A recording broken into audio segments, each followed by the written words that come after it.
Hello. What's up, Nick? What's going on? Little tired Hello. today, bud? Oh, exhausted. Taking a little nap? I did. I tried to get a quick 5 in before we started this podcast. Paul's fucking late today. Didn't apologize to us. It's cool, though. He apologized to our guests, though, and that's all that matters. We are joined today by a man called Alex, and he's in Austin. I'm sorry. I don't know why I thought your name was Alex. I saw it like 9 times, too. Wow. Alrighty. We're starting this one off good today. In your glass shop. So what do you do? Why do you do it? Well, I work with borosilicate glass, which is kind of like Pyrex, like the bakeware. I work on a torch right here to make everything. And basically I make a lot of pipes, pendants, bongs, cups, and a little bit of everything else. And why I do it, support my family. It's kind of one of the only things I've ever really known how to do really extensively throughout my entire life. I've had a lot of other interests, but I've been into working with glass since I was 9 years old. It's kind of encompassed my entire life in one way or another. Yeah, that's how I support my family and just kind of try to help, everybody around me move up and move forward in life if I can. Where did you just, at 9 years old, you said, so like, did you just happen to find glass, or did glass, like, how did you find blowing glass at 9? My mom's an artisan, and she does jewelry and painting and a few other things. And we did the Renaissance Festival when I was a kid. We used to do the little circuit just between here, Texas, and California when I was super tiny, and then they just settled in just doing the one here in Arizona. And we did that for like 23 years. But when I was really little, I think I found the glass blower when I was like 7 years old, because I had a habit of wandering around on Henderson's and trying to just expose myself to pottery and to leatherworking and to metalworking, because my mom was very adamant, like, hey, just go out there and we know everybody. Just go ask them questions. It's fine. And I got to the glassblower, who ironically they didn't know, and asked him tons and tons of questions for about 2 years. And he by the time I was 9 years old, he was like, no more questions. Just make something. Like, I finally figured out who your parents are and got permission for you to make something. And I made this weird little funky little marble that he still has on a shelf today over in Colorado. And I fell in love with it like immediately. That's awesome. Actually really cool. That's a really interesting starting story. It was really neat. He sent me home with a bunch of like little pieces of color, kind of like these guys. They're about maybe 4 or 5 inches long, and clear, and a little hand torch, which I still have to this day. And my parents, being just kind of the people they are, were immediately like super jazzed to have me interested in glass, and set me up in my mom's art studio. She had a corner where she would solder out the jewelry stuff, so it already had ventilation and already had a torch set up and was fireproofed. And we just moved her torch to one side and put my torch next to it, and I would just sit there and make like weird little trinkets for years and years and years. And when I was about 14, I met a pipe worker, and that kind of jumped me into doing hollow work. One of the local head shop owners started picking up pieces of mine, like 15 or 16, and taking me to the national shows in Vegas, and introduced me to a huge world of glass that I never realized existed. I'd always been really wanting for other people to learn from and do things with, and I'd never really found it other than like a tiny little bit with like some weird hippie here, or some just guy who said he knew how to blow glass but had no idea what was going on, things like that. And going to those shows in Vegas was huge. It kind of showed me that I didn't have to make little trinkets all the time, and I didn't have to make little simple spoons and sell them for $10 to $20. I could actually turn around and try to make art out of glass, which was really neat. Yeah, Nick has been engulfed in glass blowing for like the last 3 weeks, and like before then, honestly, it was like, oh, that's a nice looking bong, or like that's a cool vase that you see in a store. But like, since they've been showing me glass that's like $4,000 or $5,000, it's like that's that's art. Like, I don't even know if I could use that. Like, that's fucking art. I'd put that up on a shelf, right, and let nobody touch it. So that's Right. incredible. How long? It's come a long way. How long have you been blowing glass? 23 years. Wow. So yeah, I'll be 33 this year, and it'll be 23 years in February because I started in February. That's awesome. Yeah, no, that's very cool. What's your favorite thing to make? That changes all the time. I used to say pendants, and then I made about 2,500 pendants in the last 3 months, and now I'm like something else. I like sculpting a lot. It's a lot more risky, and it's you just end up like putting a lot more into it and not necessarily getting as much out as far as paying the bills and everything like that. But it is more fun.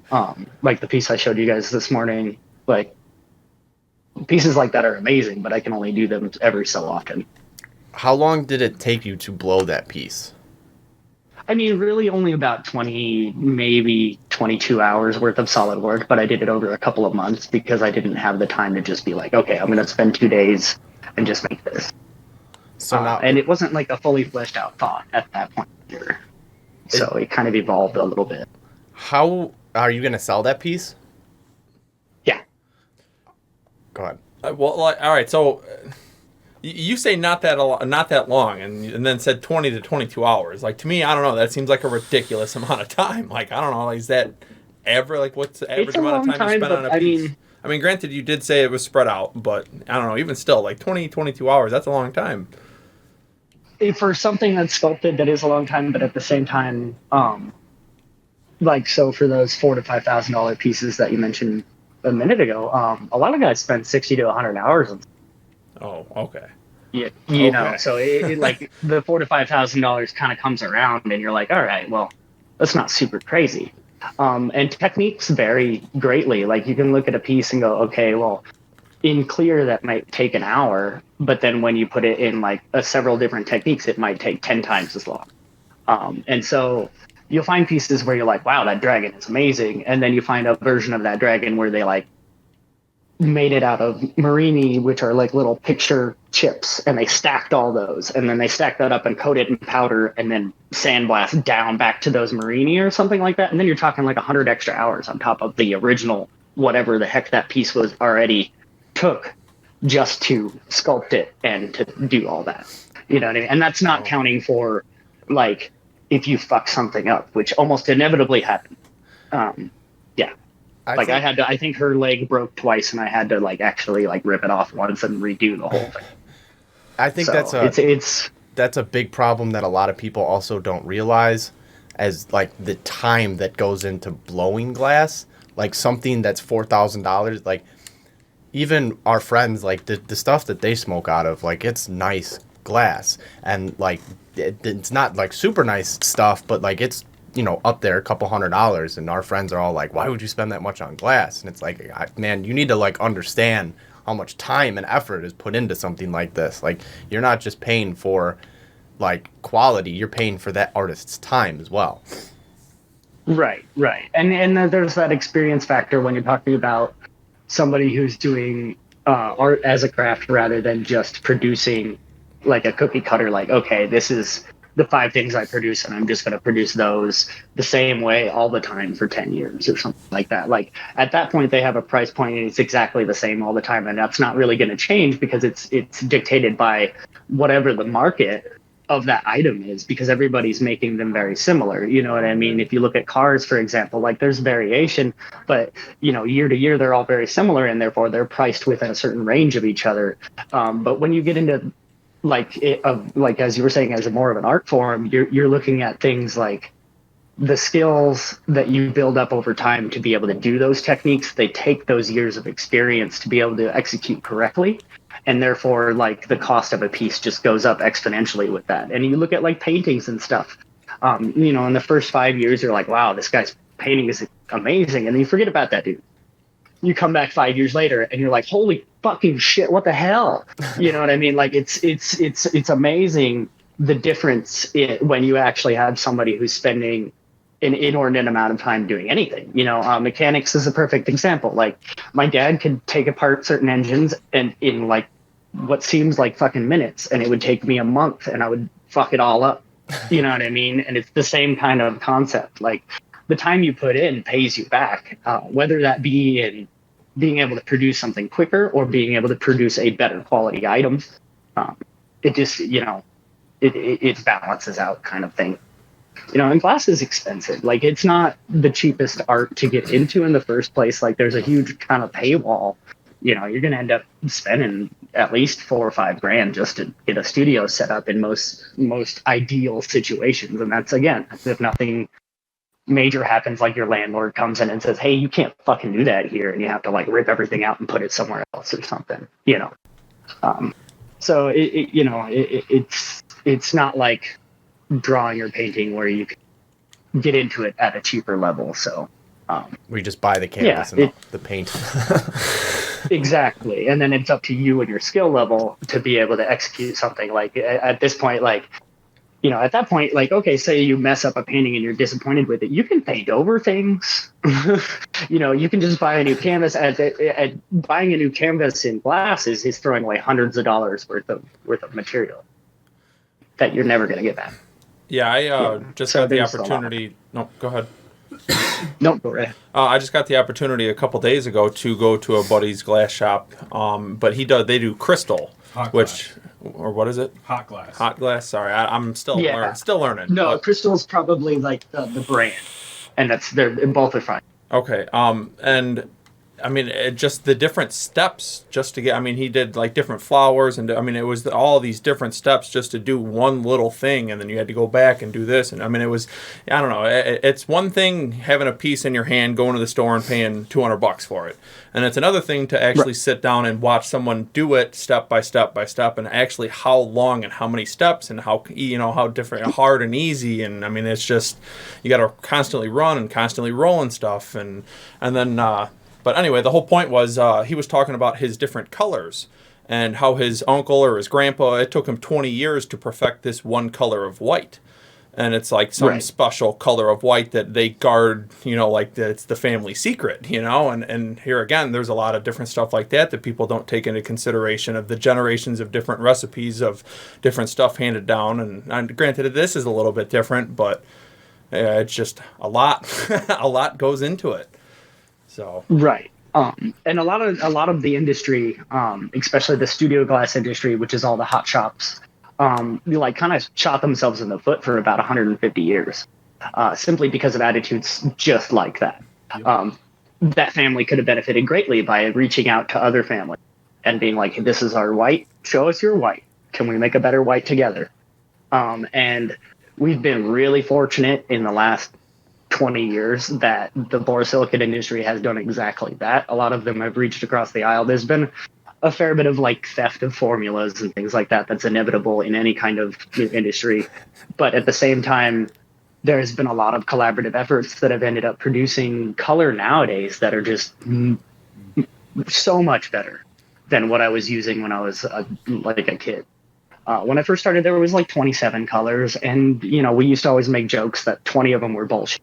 And it was true. Like, you'd get a color like this green, and you put it in the flame, and it'd boil and look like fucking gray garbage. You'd be like, what the fuck? And purples were the same exact way. You had like amber purple, which everybody still knows today when they get into glass as being a very easily workable, very versatile and beautiful color because of the like lines and striations that it naturally gets. But other than that, you really didn't have anything that did purple at all. And reds, like all the crayon colors were just garbage. You'd put them under the flame and they would just boil and foam and just do all sorts of or just crack and fall onto the table, and you'd be like, whoa, that was great. And so now there's 400 plus colors, and I'd say out of those 400, probably 300 of them are really easy to work.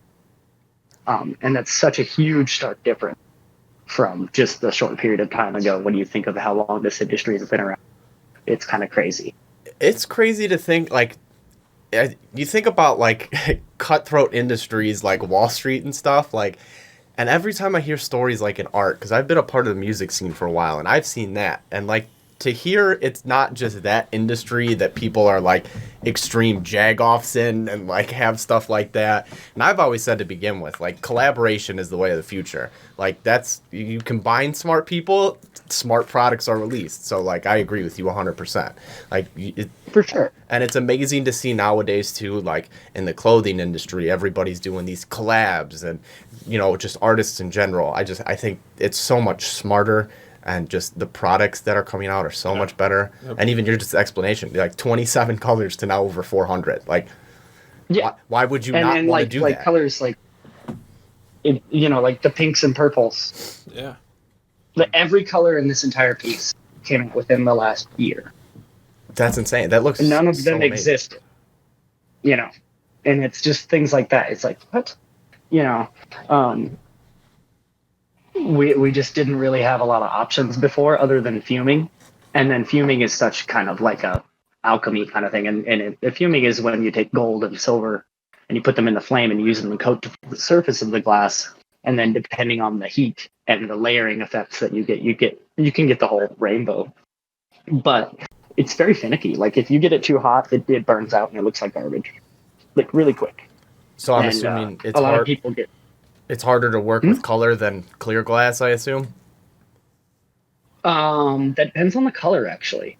Yeah. But for the most part, clear glass is usually more workable.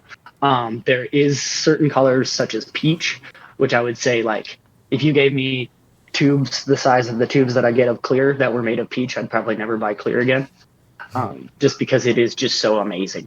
Like, as far as butteriness and softness and consistency of workability and things like that, it's even better than the clear. But, you know, you can't really get around clear. Clear is highly necessary. Everybody associates clear with glass, even though the invention of clear glass is relatively recent in history. That's the first thing people think of when they think of glass is windows, you know, cups, things that are transparent. Transparent glass hasn't been around, 150, maybe 200 years. That's interesting. Glass has been around for 3,000 years. So what do you got going on the table? What little trinkets do you got over there? I've got a bunch of little. So I've got these like stamps that I've been using for about a year now, right? And they're all brass. And we've got all sorts of different kind of fun patterns and stuff. Those are what I was showing you that he puts in the glass when it's hot. Yeah, and it stamps it out. I get that. Thank you, bud. Yeah. And then, so I got this one that's like a little unicorn with a bunch of little stuff. And then there's like a little leaves. And these are all examples of fumed glass. So this is all clear glass when it started. And the only thing I did to create all the different colors on these ones is just silver fuming. So just some pure silver that's put into the flame and then becomes a gas and coats it. And those are those like little stamps. I got like ammonites. There's all sorts of fun ones like that. And then I do these like fun little drippy mushrooms, and these are some of the sculpted pieces that I've done for like probably 10 to 15 years now. That is really fun. Really cool. I want some of those. This one. We need to put. This one is UV reactive. It's like. Okay, yeah, we're gonna need you. We're gonna need you to blow some of those for us so we can put it in our studio. We already have a black light and everything. We're gonna need some of those because that is fucking awesome. Yeah, there's a bunch of cool black light colors too, and then just, a lot of like, what you see is what you get kind of colors as well. And then there's those CFL reactive colors, just like, it's like this piece, her whole body. I showed you guys earlier. Her whole body is anything that looks greenish right now would end up turning like purplish or teal in different lights. Mm-hmm. So how much? It's kind of fun. How much is that piece gonna sell for? If you $2,000. Wow, that's a beautiful fucking piece, though. Yeah. Yeah, and I don't do too many high end. Like I do some high end stuff. I guess a lot of people assume that a big portion of my work is high end, but when I think of high end, I think of where the glass industry has come.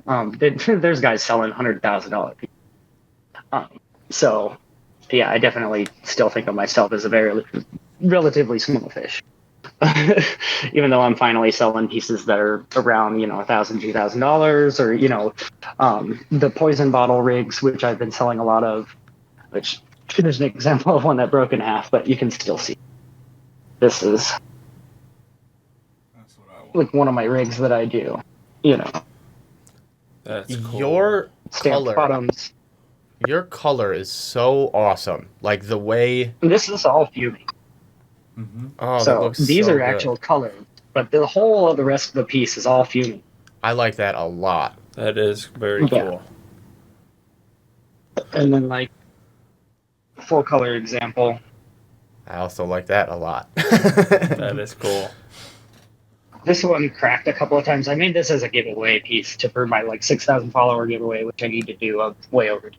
And it cracked a couple of times, so I have to kind of refine it and clean it up a little bit before I do a giveaway, or just if it's not gonna work out too well, then I'll just decide to do something else.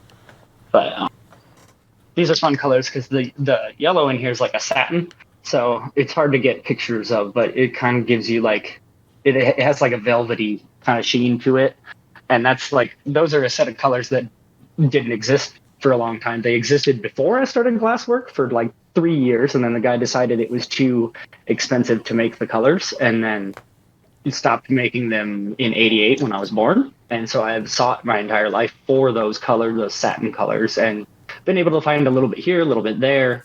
And then there's a guy who just started a color company a couple of years ago, and he kind of brought the whole process of making the satins back now that the market has kind of come up along enough to support more expensive. So, yeah, obviously you sell your glass. Yeah, That's crazy.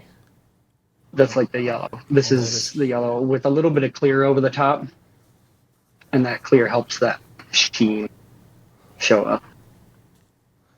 Just magnifies it. It's the same thing with sparkles. If you have a color that has sparkles, you put a clear over the top, and it ends up being nicer.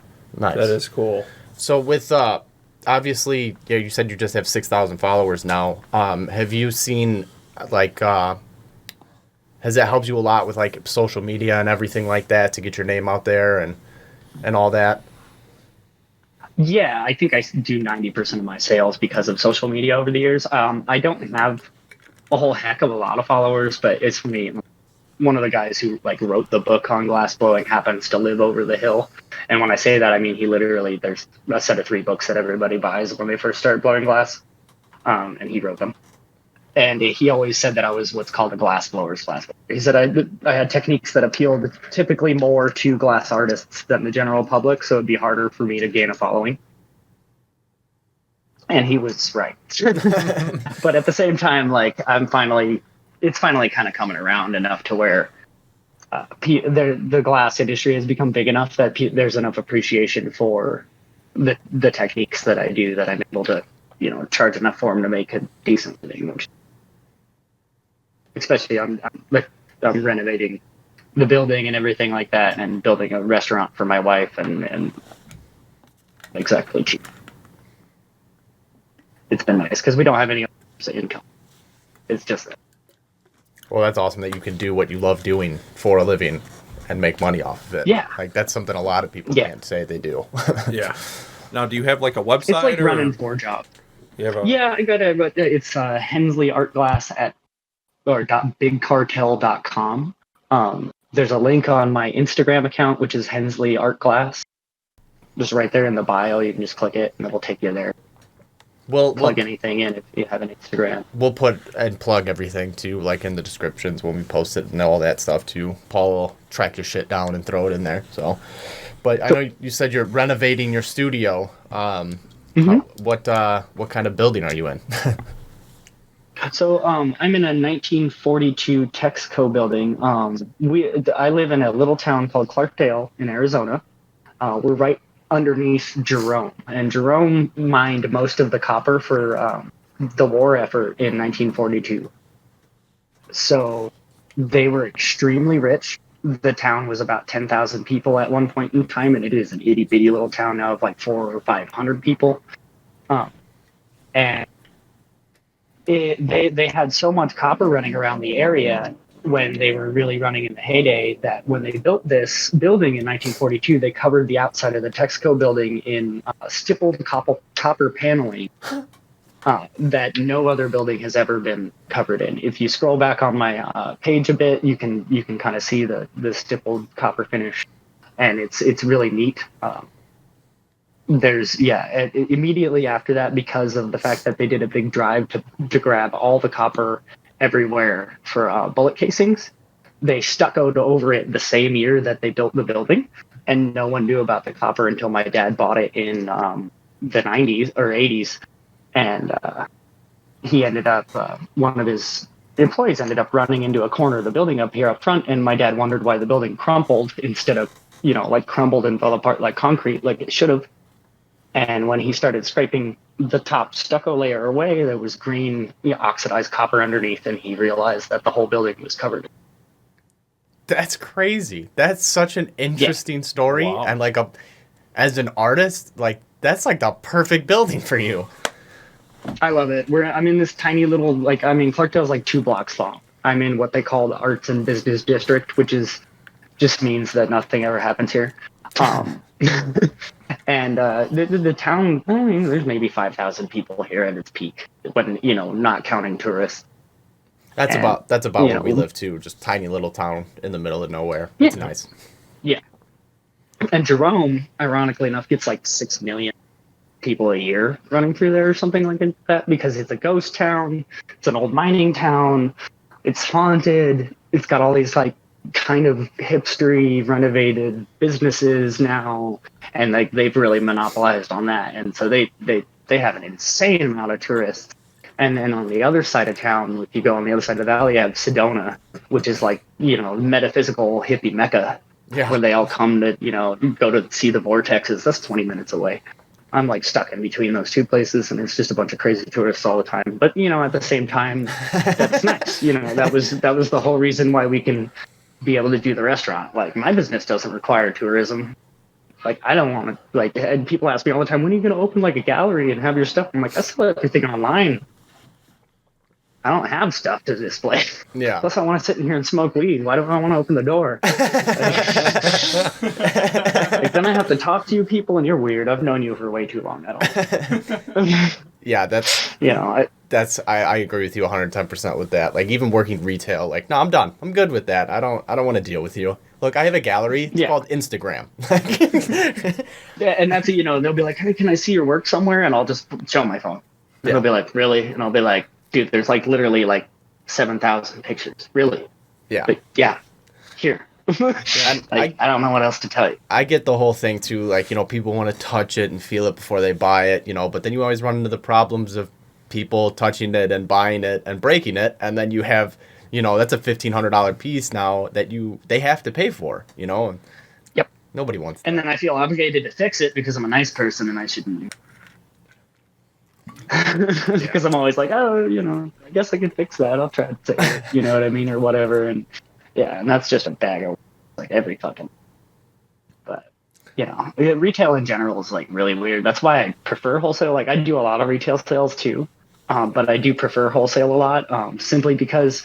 I mean, yeah, I might sit there and talk to some person and make a $2,000 sale, but you know what? When I talk to a shop, I'll make a $10,000 sale, and it'll be like 5 minutes of conversation, and they will literally be like, "I want 200 of these, 100 of these, 50 of those, 10 of those," and I'll be like, "Gotcha, see you in 2 weeks." It's a lot easier. And they'll be like, "Cool," it's great. It's like at the X-Fay, they auction tons of my stuff. When he hits me up, he's like, "I want 300 of this pendant. I want 300 of that pendant. I want 100 of these rigs." It's always just like, oh, holy shit, hold on, I can't write fast enough.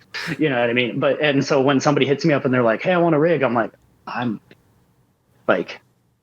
I'll put you on the list, but I'm not going to sit here to have a 2-hour conversation with you about all the specifics. Like, just send me an idea of what you want and I'll make it happen. But, and I'm with you. I understand the other end of it, of being like, I want to meet the artist, I want to touch the item, I want to have a personal experience, but there's a limit, and I don't think a lot of people respect other people's times, not just artists in general, but just other people's times at all. I mean, you look at how people treat servers at restaurants and things like that, and you're like, oh my god, like, do you not see how horrible a person you are right now? And they're just like, what? They're supposed to be here to be my bitch. And it's like, no, that's not, no. Like, that's, nobody's ever here to be your bitch. Like, what the fuck? Yeah. Speaking on that, we appreciate you taking the time to talk to us too, because it is something we understand. Like, your time is valuable. Like, your time to you is money. You know, if you have wholesale orders with these monstrous fucking orders, you know, like, it's not like going to work, coming home after an 8-hour shift. Like, you have a time limit. You have to stay in that shop till it's done, you know, so 100%, like, I don't think a lot of people understand, like, that if you sit there for 2 hours on the phone for that piece that they're buying that even could equal, you know, $2,000-$3,000, that's time you could have been making pendants for that $10,000 sale, and that's just money you lost out on. Right. Which, and but on the other end, you know, I also am a workaholic too much, just so taking a couple hours to sit here and talk to you guys is probably really beneficial for my mental health. So, well, good. I appreciate that. I'm glad we can help with that. But I feel like live. I'm going to just interject here real quick. I feel like you going live is honestly what allows people to be able to interact with you, though, on the level that you're at now. And I think that's what's super beneficial to you in what you're pushing, is because it's more of a personal aspect on that. Right. And I like, so when I did the Renaissance Festival thing, I didn't touch on it. He hired me immediately after that. Like, when I came back and I was 10 years old and I had already gone and worked the entire year to make things, he was like, oh shit, you're serious? I'm going to hire you to be a demonstration artist. Do you want a job? And I demoed for years until he sold the booth.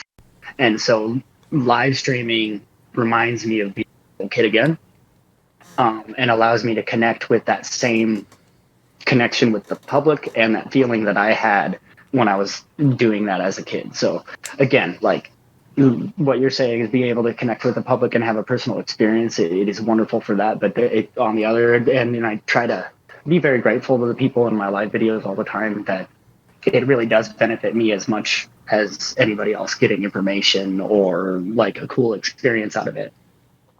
It's important. Yeah, that is really awesome. It's important. A lot of people don't understand how important, like, human interaction is, and artists especially are. I mean, I'm not speaking for you, but as an artist, like, we have this weird most of us have mental issues, you know, so, like, most people want to be left alone, but they still want to interact with people. So it's like a hard medium, you know, so I totally understand what you say. Like, it does help mentally. So I'm glad you found a way to get that itch filled and, like, still continue to do work. Like, that's awesome. That's something a lot of people... It's a very important... Yeah, a lot of people don't realize that your mental health affects the art that you make. Like, it really does, you know, so having that, I'm sure, helps you blow glass. Oh, very much so. My productivity changes massively based on, like, I always, before I go live, I always assume that it's going to distract me, and it almost always ends up, you know, I almost always end up doing more work unless I end up getting, like, you know, people be like, take that with me every 5 minutes, and I'm like, oh shit. Oh, people like Paul. Yeah. That guy. I don't think he's done it yet, though. To be honest. To be fair to him. So, did you start off, like, you said you like loved doing pendants for a long time, but, like, what did you start off with? Like, did you just jump right in and you were like, I'm gonna make bongs? Or how did you start? Miniatures. So one of the things that he did at the Renaissance Festival was a lot of miniatures. So little bitty animals that kids or somebody could walk up and spend $5, walk away. And so I'd make like little bitty penguins, you know, that big. Dragons, wizards, lizards, giraffes, zebras, elephants, you name it. We'll walk up and be like, I want a skunk. I'd be like, give me black and white. You know, like we'd just sit there and that was a thing that I will always accredit to Zach, is he instilled the confidence in me to be able to look at a piece, like a picture, and be like, I'll break that into shapes and I'll make that. And I told him that years later, and he's like, "Fuck, I don't even do that." I'm like, "Well, you're the one who taught me to do it. You're the one who told me it one day." And he's like, "Well, I was doing good that day, I guess." And I was just like, maybe he was just bullshitting to a customer, and he was just like, "Yeah, I can make anything you give me a picture of." But that's stuck in my mind, and still to this day, I still believe that like if you give somebody a good photo reference from enough angles and they're sculpting, they should be able to make it, because it's all just about breaking it down into, and proportions and being able to represent those. And again, it might be an experience thing. You might make one that looks like really funky, make a SpongeBob that looks like he's like, a zombie or something one time. And you're just like, oh shit, that looks really weird. I'm just going to go with it, put blood all over him. Like when things, you end up making mistakes in sculpting, a lot of times people tend to try to be really purist about it and be like, no, this was the idea that I had in mind at first, and I'm just going to force it.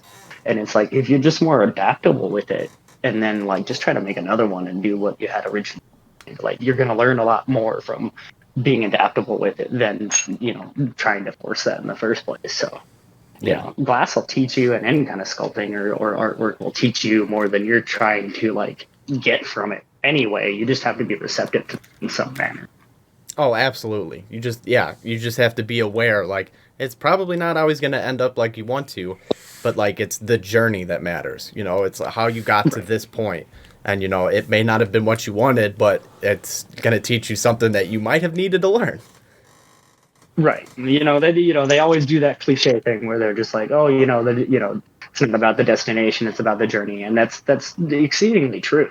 Like, you always learn more taking the steps than you do once you get there. Once you get there, you're like, what the fuck? Where's the next thing? If you get anywhere in life and you feel like you're done, well, I don't know what's wrong with you. You're not dead yet. You're not done. Just find something else. Like, go for it. There's so much, literally. Yeah. And in life in general, every little thing we do in life has so many like aspects to it that people could explore, and like glass is a very good example of that. Like every time you think you learned a bunch of things, you kind of just open up more questions, like science, or it's like cooking, or it's like anything else. It's like you just open up more avenues, more experience you get, rather than trying to be like, oh, this is finished. And I've always found like that was a very strange way. Yeah. But, at the same time, breaking things down into goals. Yeah. It makes it more attainable, so you're not like, oh my God. So what's your long-term goal then? Just keep doing this? Yeah. That's bigger, better. That's probably, stay humble, right? Yeah. Well, if you don't, glass will make you humble. You'll just be like, oh, this looks great. Smash. This looks great again. Smash. 20 times later finally works. Okay. Like glass will instill humility in you like no other. It takes a very, very specific level of arrogance to look at a really crappy piece and say that it's good. And there's people that do that, but it takes a very specific, like, it's a difference between, there's a really big difference between pride and arrogance in that situation. You know what I mean? And a lot, it's just like anything. So sometimes it's just education. Like if somebody doesn't know what a good weld looks like, and they're like looking at a piece from like a function or a form point of view, and they're like, this is amazing, but it's got like one really shitty fucking weld in it that's just eventually going to destroy the piece. Like you're like looking at it like there's so much stress there that you're going to breathe on this funny one day and it's going to crack. And they're just like, no, it's fucking not. And then they get a hold of you like 3 years later after being angry at you, blocking you on Facebook, this and that and the other. And they're like, they cracked. How about that? Yeah. Like, I wasn't being mean. Like, I wasn't saying anything negative. I was just like, dude, get a little hotter. Finish the weld, make it look super nice. And they'd be, it's inevitable. People have two approaches. They're like, fuck yeah, thank you for the information. And they either go apply that or they don't. And that's fine. Or they just like freak out and they're like, I'm not doing it wrong. Why the hell would you assume that I was doing it wrong? It's like, you're not doing it wrong. There's just almost always a better way to do it. Like, people look at my work all the time that have been doing it longer than I have, and they go, well, what about this little thing? And what about that little thing? And why is there this funky thing in there? Ah, shit, And at the same time, I just try to make mental notes and be like, okay, well, how would you do it differently? Go from And humility will again teach you more in life than arrogance or pride ever will. Like, be proud of what you do, but not so much that where it belongs to you. It's easy to be blinded by pride. That's always been a really interesting conversation that I try to have with people. Like, okay, you're shitting on me, whether it be in like a nice way or, a bad way. But like, if you're going to shit on me, will you take the time out of your day to explain to me like, hey, how can I do this better? Or explain this to me better so I can understand. And even nowadays, a lot of people don't want to have that conversation. But but there are some people that are like, just do this, or explain it better. And those are the type of conversations I love to have, because look, I'm trying to grow as a human too. Like you said, I'm not dead yet. So like, there's so much I can learn. Let's do this together. Right. There's no reason to just stop because like what you feel depressed and lazy one day? Like, fuck off. Get up tomorrow. Do something else. Yeah, and then I don't know. I've suffered with depression forever, but I figured out a long time ago I just got to keep busy. Yeah, you just have to. You have to do it, and that's like we go through that constantly, and we'll just send a text in the morning like, "Man, I'm having trouble getting out of bed." Like, just get out of bed, and it'll be better. Right. Like, just take the first step. I'll come over and pour water on you. Out of bed. There you go, buddy. Just take that first step, and the rest will. It's gonna suck, but tomorrow's a new day. Yeah, and one thing. My dad called it the cup of ice. Yep. Sorry. One thing I always tell myself is life don't stop because you're having a bad day. Like, like that's how I was raised. And here again, you just got to get out there and do it, man. And eventually, either you do it and have a good day, or you do it and have a bad day. So you can laugh or you can cry, and I'd much rather laugh all day. So. Right. And it's just like, do you want to just, are you going to sit there and lay at home if you're self-employed? Like, you sit there and lay at home, what the hell are you doing? Yeah. Like, ideally everybody's got like a daily thing. Like, okay, the business needs to make this much money every day. If you're depressed, you still go make that minimum. You have to. Absolutely. You don't turn around and go, oh, I'm depressed, I'll make twice as much tomorrow. Fuck you. You can't do that. That's like, that doesn't work. It works, yeah. That's like, you hit your goals, at least the minimum parts of them. That's why you set minimums and maximums instead of just being like, this is my lofty, unobtainable goal. I'm going to get upset when I don't hit it. Yeah. Yeah. You have to have some sort of, and it boosts confidence too when you hit the little goals, and it makes it that unobtainable goal seem a hell of a lot more obtainable every step of the way. Yes, absolutely. Right. And that's why people have problems with weight loss and problems with depression and problems with is because they make things black and white. They make things like, destination driven. It's not about like, okay, if I pay attention every day and see that there's a little bit, of improvement, I'll realize in a month, like, holy shit, things changed. Yeah. It might not seem like it, but it did, as humans, we love instant gratification. And then our culture, oh my God, We've really pushed that instant gratification, like instantly, and very much. It's hard. I've been through this ringer before, building a brand and doing stuff, and Nick never has. And I was telling him, like, dude, just be patient. Be patient. Like, when we hit 100 likes or 200 likes, I'd get a text like, oh, this is awesome. It's like, I know it does. It feels great, but just hold off. Like, just be patient and it'll happen. And when the likes stop, don't worry, we'll get a like tomorrow, and it's hard to accept that. And sometimes it is kind of sad. Like, what the fuck, man? I feel like I'm doing great here and we're releasing great stuff, but nobody likes our shit. And it's like, well, it just has to get in front of the right people's faces, and you just got to stay humble. Like, that's really all it comes down to. Right. And social media especially is so fickle. Like, and you got to remember there's programmers on the other end of that. Programmers don't like anybody. They're not out there to try to maximize your exposure. They're out there to just do whatever the hell their job was, and they don't give a fuck about what the hell they screw up on the way there. Yeah. So, like, if the algorithm changes one day and you're fucking ghosted for a month, like, you're ghosted for a month. So you gotta just try something else. And it's shitty that we're all kind of at the mercy of the tech giants in that way. But at the same time, if you look at like TikTok, if you learn how to play the algorithms, you can get 100,000 followers in like an afternoon. So it's like it's a weird kind of day these days with technology. But at the same time, like you're saying, the easiest thing is just like any other investment, time. Yeah.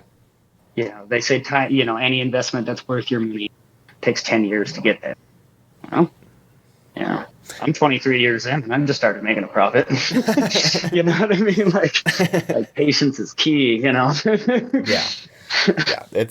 I remember that's the one thing I took from school is that one of our teachers said like it takes 10,000 hours to be considered a professional, you know, and like we're maybe 100 hours into this, so like we still have a long fucking way to go, you know. But like since that first step, like if you go back and listen to the first episode we ever did to now, you'd be like, holy fuck, I would never go on this podcast 50 episodes ago, and now like we're getting guests on that like are interested to talk to us, and it's like, yeah, this is kind of weird. Went from reaching out to some of our close friends and some, you know, getting denied by half of them people to people, you know, like investors and brokers like contacting us, you know, and so that's kind of been weird in itself. Like it went from us begging our friends to now people that we don't even know asking us, and so that, I mean, it's weird. It really is. But it's cool. You know, we meet all types of weird people. I mean, here we are with you, you know. I mean, you meet all types of people and hear all types of stories, and it's cool. It's definitely cool. So. Yeah, it's amazing. And it's amazing how small of a world it is, like when things like that come together and then, you know, somebody will approach you and you'll be like, wait, you're this person from that? And they'll be like, yeah. And you're like, what the fuck? You know, it just... Yeah, I feel you. You know, I've had a couple people who are like really, really big names in the glass industry that I followed like my entire life, like get a hold of me and be like, hey, if you're ever over here, work with me. And I'm like, what? You know my name? I've seen your work in magazines for 15 years. And they're like, yeah, I've seen your work for 15 years. And I'm like, but I'm not in magazines, so I know. Okay. That's cool. Like, I feel nervous. Yeah, I always, because Paul is the one who told us, he was like, oh, you know, I got this guy, his name's Austin. I remember your name this time. But he was like, he's a glass blower from Arizona. You know, he really wants to talk to you guys. And it's like, well, what the fuck is wrong with this guy that he wants to talk to us? But no. I thought it was fun. Yeah. But yeah, no, it is interesting. And it's always interesting to hear from an industry like we have no idea what's going on in, like, how there's drama and the innovations that happen into it. I don't know. I love learning. Like that's a big vice of mine because honestly, I spent way too much time trying to learn everything. But instead of just focusing on one thing, so fuck it. That's why I started a podcast. I'll learn from everyone. But hey, why not? Yeah, I feel like everybody has a different story and they have lessons that they could teach us. So fuck it. Let's record it. You know. Yeah, I mean, podcasts are amazing that way. I did a couple of them with my friends who do a comic book podcast where they go around and interview people normally at the Comic Cons, and it was kind of the same thing. They're like, "Well, fuck it, dude, we don't got anybody this weekend. You want to be on?" I was just like, "Shh, why not?" And they're just like, "Hey, here's this glass blower. We're just gonna talk about it." I was like, "Okay." Like, yeah, cool. That's pretty much I'm down with that. We have no like. People are always like, "Oh, we don't know if we'll fit on your podcast." Like, look, dude, are you interested in what you do? Cool, tell us about it. That's it. Right. I don't care what you do. That's enough. 90% of the time, it's just that one person in the room is excited. Yeah. You know what I mean? Yeah. Even like some of the, you know, like I've listened to one of your guys' podcasts recently, and it's the same thing. As long as one person has the energy and is excited to keep the conversation going, it's fine. You know what I mean? It's just when things peter. It's the same thing when you're in a friend group and you're all hanging out drinking. You know what I mean? Everybody gets hammered drunk as soon as everybody's quiet. Until then, everybody's having fun. Yeah. Yeah. After that, everyone's we've kind of, in years of experience, that's one thing we've learned, and especially with the podcast, like you can tell when a conversation is ended, and you can either choose to force a conversation, and it's not going to be a quality conversation. Like nobody's going to learn anything from it. So you know what? Like it's just time to go home. It's time to move on. Like, you know, it's okay. Conversations end, you know, you just pick it up another day, you know? So that's one thing we've learned doing the podcast, honestly, is because we'll get 45 hour in, sometimes 2 hours in, and then it's just stale. And it's like, you know what? This is it. Like, let's just go on. We're wasting everybody's time here. Right. And then, you know, and there's nothing wrong with that. Like, nothing, you know, to move forward with something else too. Especially you don't want to be sitting there like rambling and boring the shit out of people. Yeah, we wouldn't get too far with that. So real quick, random question. What's your weirdest request you've ever gotten? Sex toys. I just learned Really that weird sex toys could be made out of glass. I'm not gonna lie. I thought they brought it up and they were like, "Yo, we're gonna make glass dildos," and I was like, "Who the fuck would buy? What if it broke off inside?" Like, I don't know. I was thinking of health issues. Well, it's hypoallergenic. It's clear. I mean, ideally, you don't like. So there's rules with sex toys. I mean, there's obviously people who don't follow the rules, just like any. But you don't ever have exposed color on the surface. You want everything covered in clear. You don't want any large bubbles. And typically, if you're going to get into making sex toys, you get what's called a polariscope. Now, a polariscope is a set of lights that beam light through a clear or transparent piece of glass in a certain angle to where it'll show you stress in the glass as bright light, like reflected. So you'll be able to put it under that light and basically see if there is any stress and where it is. And ideally, if the stress is under a certain point, then it's fine. When you think of this type of glass, if it's properly annealed, which means it's sat at the proper temperature in the kiln, which is about 10,000, or not 10,000, but 1,050 degrees for the right period of time, and then slowly cooled down for also the right rate of time, you could hit most pieces of borosilicate glass like as thick as a dildo with a hammer without breaking. Holy shit! Yeah, I've seen people take pipes and hammer nails, and they're hollow. Wow, they're not that thick. Yeah.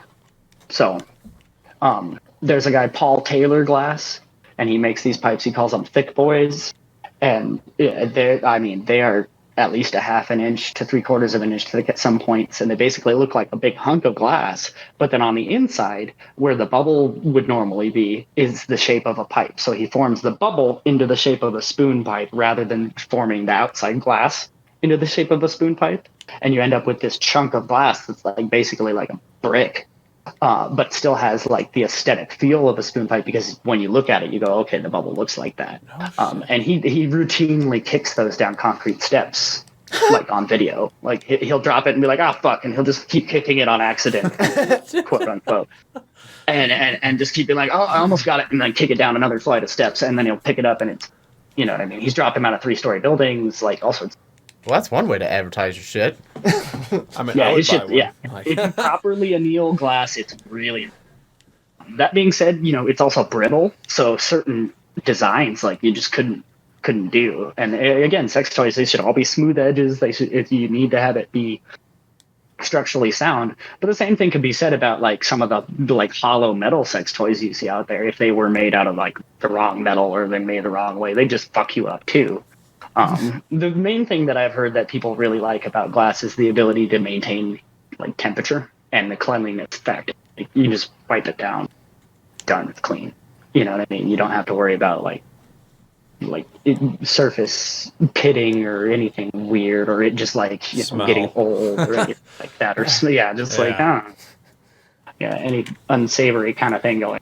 I have never thought about any of those things, but I was gonna say it was a lot. Yeah. I didn't know, like, really, I don't know, didn't think about rules, and I don't know, like, I guess there is, here again, more to it than people realize. There's always more to it, you know, and I've made a lot of butt plugs over the years. It seems to be a really common gag gift, as well as a really common, like, legitimate gift as well.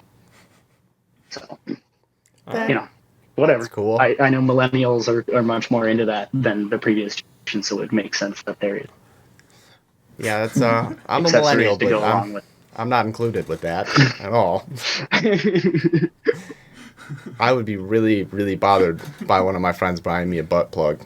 I mean, so I should send you a butt plug. I mean, put it up in the studio. Like, with a little lamp underneath it. Yeah. Make it UV reactive. Little plaque. Yeah.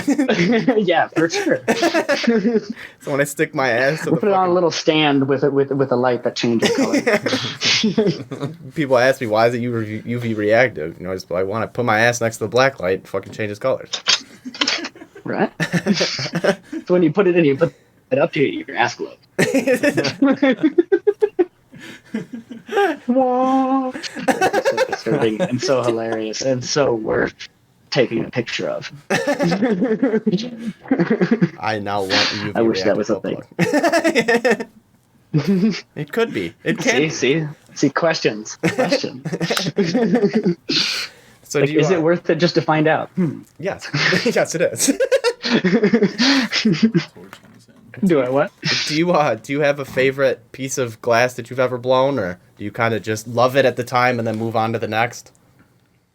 Yeah, I used to hold on to things a lot more, like as far as this and that being my favorite. I tend to produce such a large volume of things. For example, I produced like 155 rigs and 800 pendants in January alone.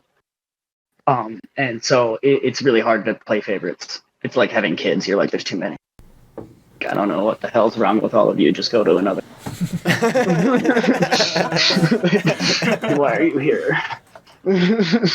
But I definitely have like an affinity for like the series that I showed you with the female figure. I did a series called Inner Demons. I felt like I kind of worked through my own like mental health issues a little bit through that series. So they definitely have more meaning for me. I have no idea where any of them are, which kind of sucks, but I did a few of them for arrogance. I did like sloth. I did greed. I did anger, sadness.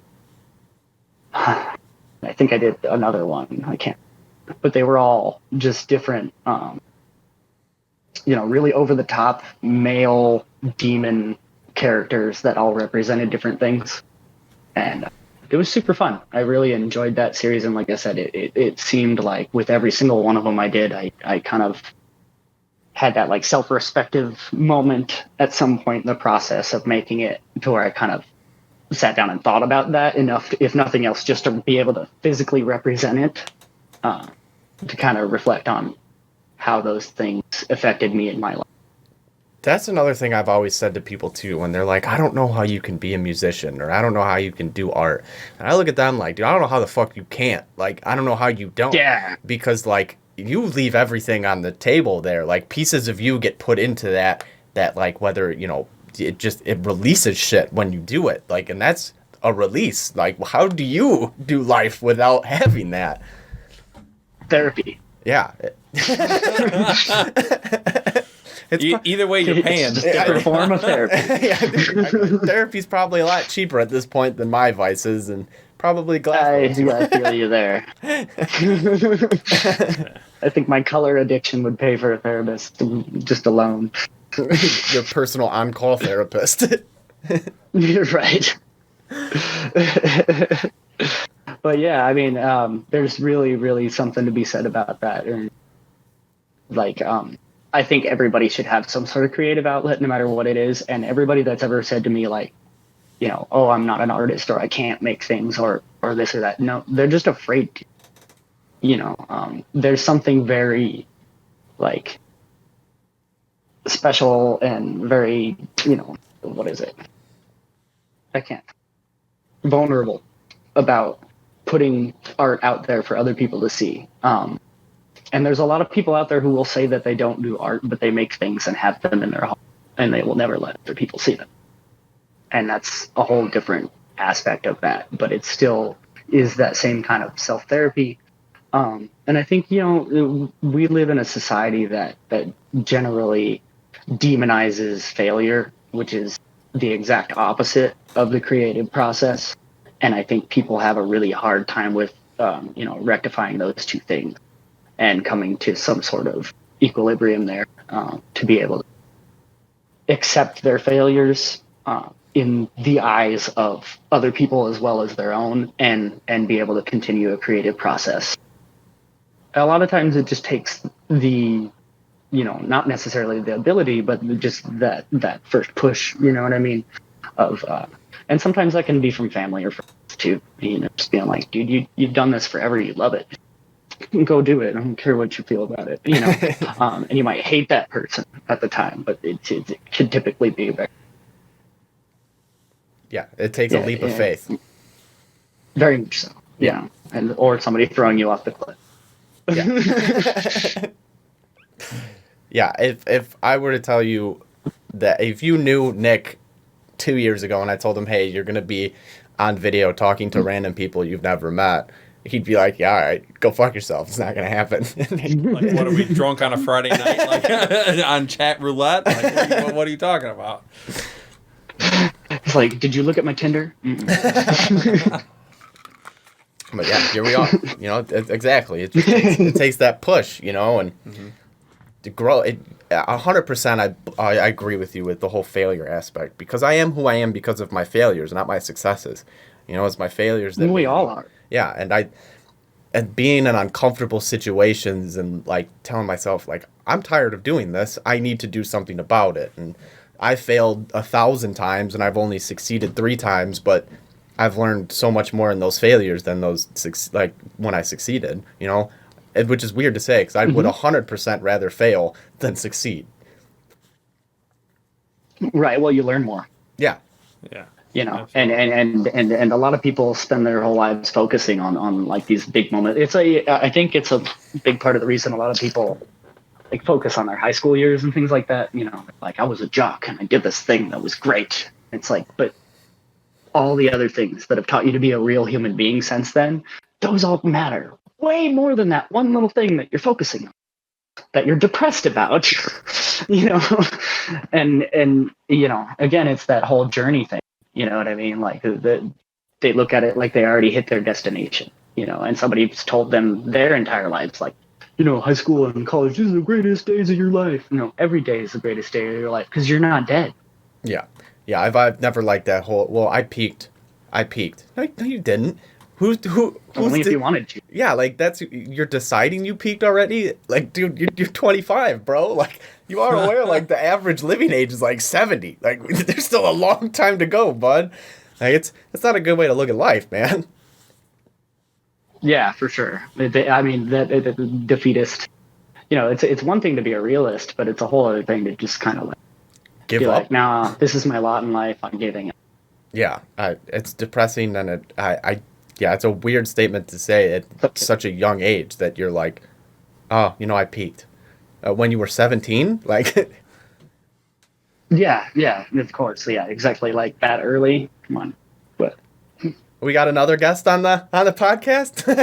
yeah. You want to say hi super fast, since you're sneaking in here anyway? Say hi. Hi.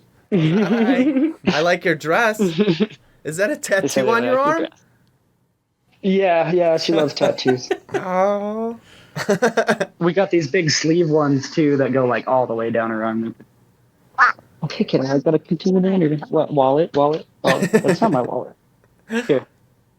Be free. Go spend my money. Uh-oh. Oh, she's starting young, huh? Come on. Yes, if you steal my wallet, you can go next door. Well, you stole it. They're hungry, apparently. Like, Dad, you're taking too long. Speaking of tattoos, Paul said you have, is that a torch on your arm?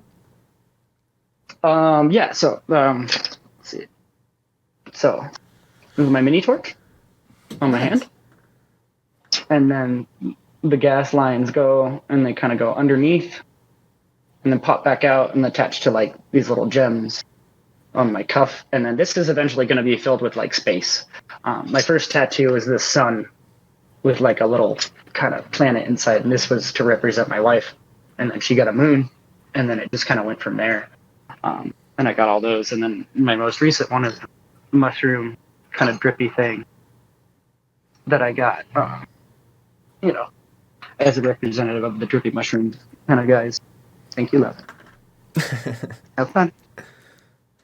And then I have no need for dreaming tattooed on my because all our dreams are coming true. We got that pretty early. And then I like that. I like that a lot. This one is my logo, but with like a whole bunch of like stipple dot work and then some geometric kind of stuff from one of my local artist friends who wanted to trade for a pipe. And I was like, hell yeah. You know, he's one of those guys that has like 4 months wait to do anything. You know, Yeah. Everybody gets a tattoo from him. So I was like, Absolutely. well, yeah. And he's like, okay, I'll put you on for like February of this far away. And I'm like, I don't fucking care when. Just put me on. Yeah, give me I'll a make week, you whatever you want. And of course, he was just like, I I want a unicorn horn. And I was like, fuck. There you go. That was easy. Yeah, we can make that a reality. Yeah. I made him this like this thing, and I was like, "Did you want something like this?" And he's just like, "That looks like a seashell," and I'm like, "Okay." So that's been sitting there. So I made him one that had like more of the like thicker kind of like those candy lollipops that are, like coiled up like that size of kind of bubbles. All right. Yeah, it's fun. I love customs like that. They're very stressful sometimes. Going back to the whole like people not understanding other industries thing. You have a mix of people that order things from you. Some people really do their research first to kind of get a good idea of like, okay, what could be done in glass and how hard is this going to be, what's it going to cost and stuff. And then some people just throw the craziest fucking things at you and expect you to do it for just about nothing, and then they get mad about it, and you're just like, well, go find somebody else to do that. And then they go try to find somebody else, and then they come back and they're mad at you again because they couldn't find somebody else, and you're like, I don't know what to tell you. Like, yeah, what do you want from me? the whole reason I say to them was you get an idea of that's not possible. Oh no, we lost him. His phone more than likely just died. Oh no! For it to shut completely out. Yeah.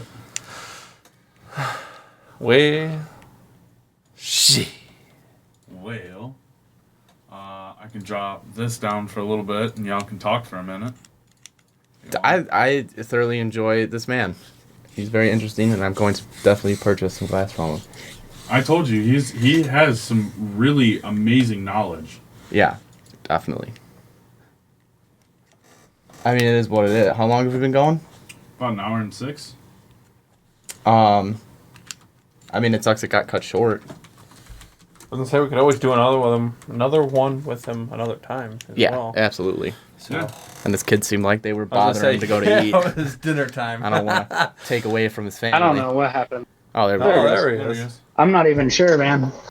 All right. I wasn't even touching the phone. It was way over there. Let's see. Maybe my battery's getting... Oh, that's what it is. My battery's getting low. Here, hold on. I'll put it on the charger. We'll just have to change angles here a little bit. Sorry for the vertigo.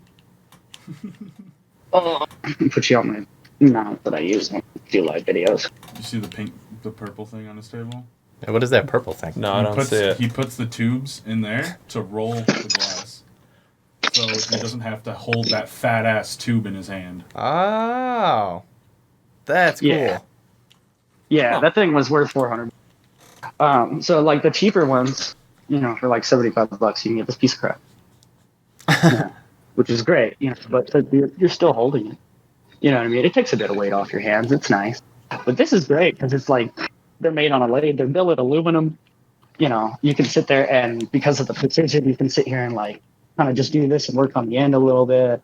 And it really it saves my wrist a lot, and then also allows me to double check my work all the time to make sure that I'm actually like centered up. Because if you're off center just a little bit and you get that, like, you'll start to get a wobble, it kind of just throws everything off. And also if you're off center, it's harder on your hands.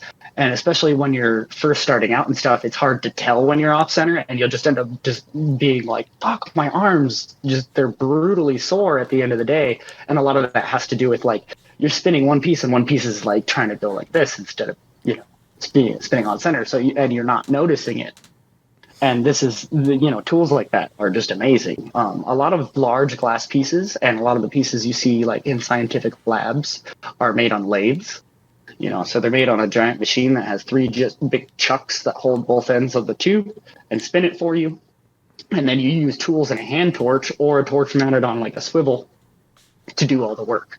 So it does all like the kind of spinning for you and holds all that weight for you. Allows you to do bigger pieces and more refined pieces as far as like, detail and stuff that you have to have for scientific wear, where you have to have this side be exactly 5 millimeters tapering down at this rate to here to make a condenser be perfect and stuff. Like lathes allow for that kind of precision. These kind of tools allow for like a facsimile of it that is close enough to be able to do pipe work and still have like close to lathe precision without maybe that exact, kind of thing. But I've also seen lathes that are off enough to where they make wonky bullshit too. It depends on where they're manufactured and how well they're maintained. Yeah.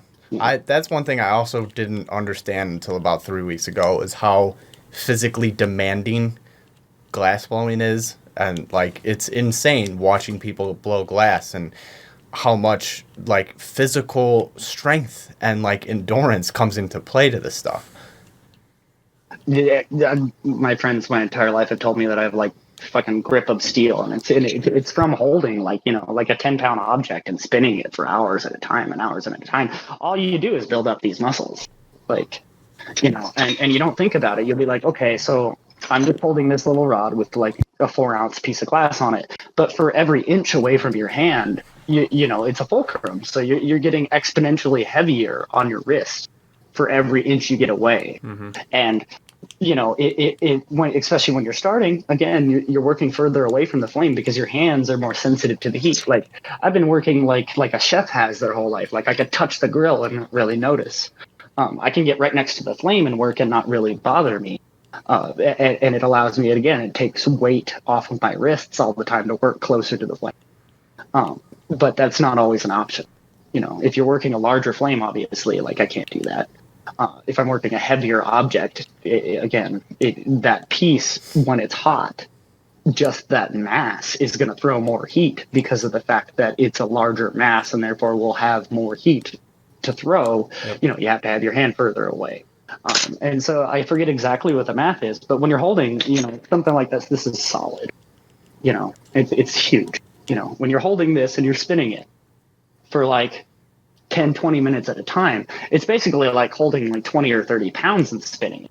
It's not like holding like a feather, it adds up real quick. It's crazy to see just that. Your shoulders and everything kind of wear out just like any other kind of physical thing. It's crazy too, like you just picked that up and spun it in such a steady, like efficient manner.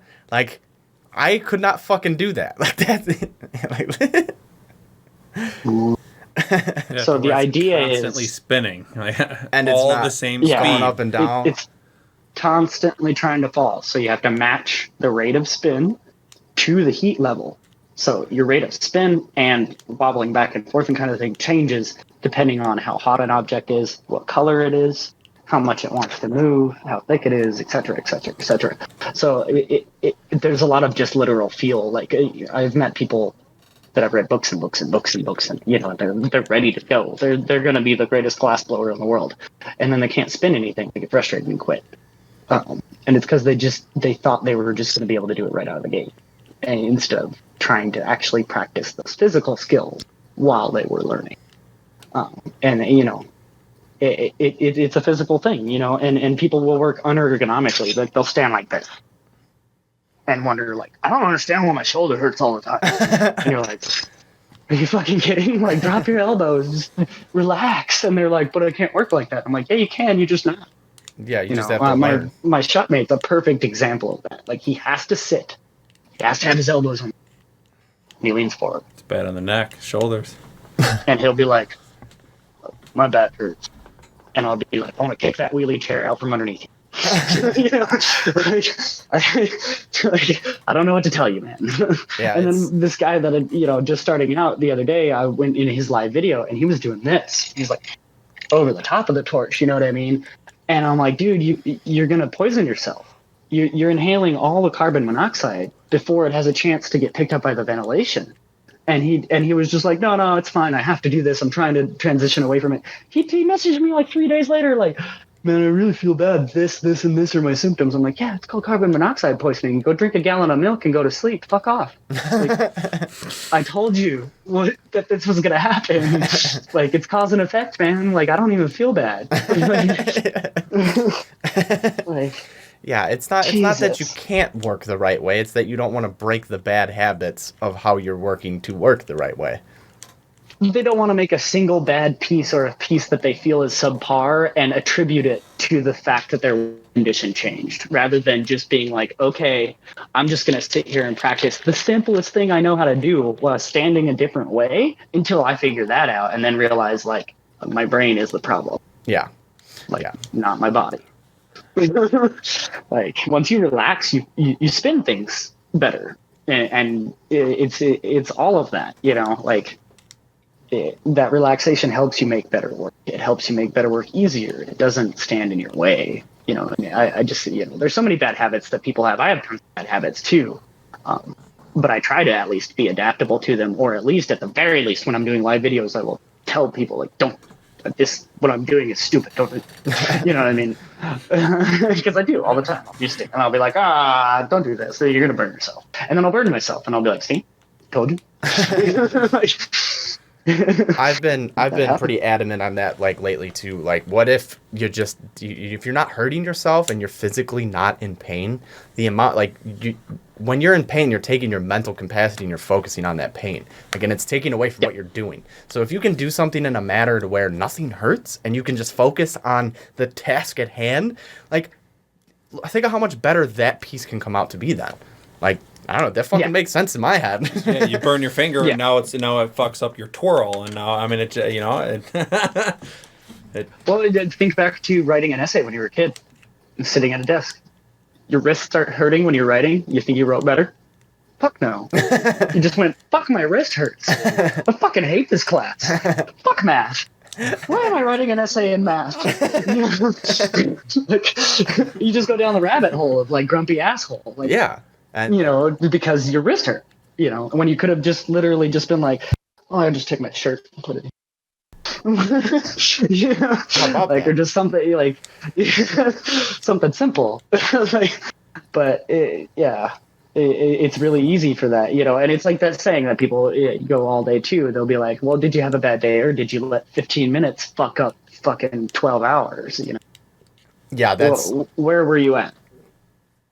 Like, that's a thing I tell all of my friends, and I know they get really fucking tired of hearing me, but, like, you didn't have a bad day. You had a couple bad moments. Like, yeah, it sucked, but, like... And sometimes you do have bad days. Like, I'll give people that. Like, there are days where it, like, seems to just... You're like, all right, I pushed through that. I'm in a good mood. Fuck, what the hell is this thing?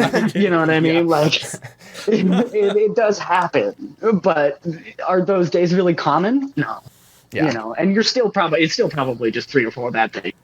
It's still not, like, most likely not the entire day. If it was the entire day, by the end of the day, you'd probably be in jail. Because you'd probably go insane and kill the next person you saw. Like, you're not gonna fucking ruin this anymore. Yeah, no, and that goes back to earlier. I mean, you can laugh or you can cry. So, and usually on them days that it's just one thing after the next, so you have to stand back and you have to laugh. Like, wow, this was the shittiest day I've had in a long time. You know, and just kind of laugh about it. And it is what it is. I 110% believe it's okay on those days to just give up. Like, give yourself, like, just give up. Just take a step back, go sit in your bed, watch a funny fucking movie, whatever. But, like, just understand that tomorrow is a new day. Like, tomorrow.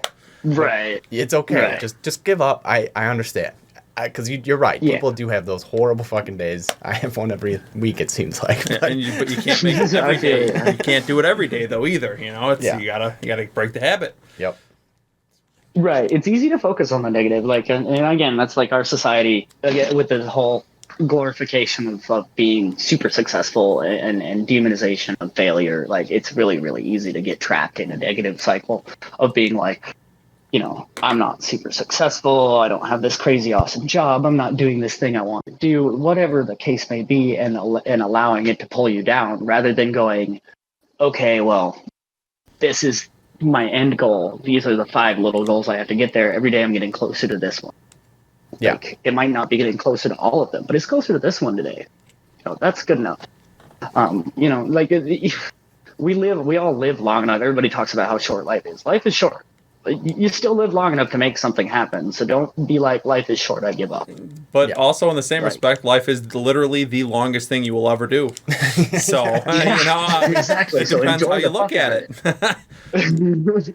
Right. Yeah. And again, you know, you could live a happy life. or you could live a miserable life, or you could just live life and take it as it comes. Like, all those feelings are necessary too. Like, that's another thing. People are like, oh, my life is so sad. And I'm like, I bet you when you're happy, it's amazing. And they're like, well, yeah. And I'm like, yeah, it's just balance, dude. You have to be happy sometimes. When you're finally letting yourself be happy, your body's freaking the fuck out and being like, dopamine, serotonin, rah. Yeah, You know what I you don't mean? know how to Because act. you just never fucking happen. Yeah. You know, so just relax sometimes, and guess what? You'll get that every day, rather than getting it in one moment, in one instance, when you fucked that hot girl that you've been chasing around that ended up hating you afterwards anyway. Like, Yeah. yeah. That's another thing I tell my friends too. Like, and another problem with society is they like everyone makes it seem like it's not okay to be sad. Like, no, you need to be sad. Like, you have to face that. You have to get through it. Because if you just, well, I'm sad, but everyone's telling me I can't be sad. Like, no, I would never, ever, ever tell someone, like, no, just, don't be sad. Like, no, let's talk about why you're sad. Like, let's work through this. Because guess what happens at the end of that tunnel? You let go of it, and then you're happy. But if you just... You gotta own your feeling. Oh, absolutely. And, if you keep pushing it down, like, that's those days where you go to jail because you killed someone. Yeah, exactly. Yeah. People get really frustrated really easily, and I think that it's that whole focusing, that same 15-minute thing, but just over, a period of a lifetime. They're just like, fuck, my life was ruined by this one thing. And it's like, well, was your life ruined, or did just some bitch treat you like shit and you decided you hated all women for the rest of your life? Like, I don't understand. Just find somebody that's the opposite of that, or a situation that's the opposite of the situation that fucking destroyed you, and fix yourself. Like, yeah. Because nobody else is going to come along and do it. Yeah. I mean, it's brutal to tell people that. I understand, like, especially when you're in a situation where you're depressed, like, you don't want to fucking hear that you have to do the hard work. Yeah. 100%. But you have to do the hard work. Yeah. Well, and that's another thing, too, with a lot of people have problems with wanting to please everyone. And in that, like, you're selling yourself short, and you're putting yourself in positions that you're not happy. And it sucks because sometimes those people, you got to let those people go. And in, like, going through that, a lot of people don't understand, and it sucks, because it sucks hurting someone's feelings, and then they think it's them, but, like, it's just the situation overall. Like, I think it's important for other, people to be like, look, like, I'm not okay in this situation. It's not helping me. It's mentally, physically, whatever. I need to walk away. And I think people need to, they need to do that more, and people need to be more understanding, but, we're trying to solve the world's People problems don't here. put boundaries up.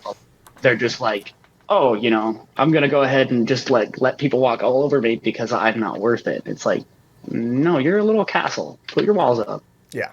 Yeah. Like, don't fucking let somebody across the moat if they look like the Black Knight.